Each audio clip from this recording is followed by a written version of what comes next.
इस्लामाबाद की district session अदालत ने सारा कत्ल केस में अयाज अमीर को मुकदमे से डिस्चार्ज कर दिया है। इस पर बात करेंगे डॉन न्यूज के नुमाइंदे ताहिर नसीर से। ताहिर, बताइएगा जज ने क्या हुक्म जारी किया? देखिए, सारा इनाम कत्ल केस में सीनियर सहाफी अयाज अमीर को आज इस्लामाबाद के सीनियर सिविल जज मोहम्मद आमिर अजीज की अदालत में पेश किया गया।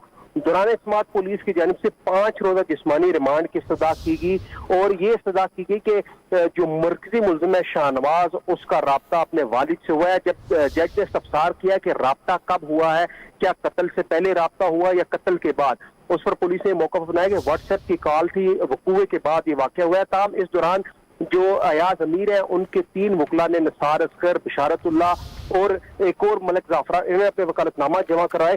बिशारतुल्लाह साहब ने यह मौकफ अपनाया है ये कि हमारी इस्तदा है मुकदमे से अयाज अमीर को डिस्चार्ज किया जाए, क्योंकि पुलिस के पास अभी तक सफा मिसल पर कोई सबूत नहीं है और अदालती हुक्मनामा जो गुज़िश्ता समात का है उसके ऊपर भी अदालत ने ये तहरीर किया था कि अयाज अमीर के हवाले से पुलिस के पास अभी तक कोई सबूत नहीं है।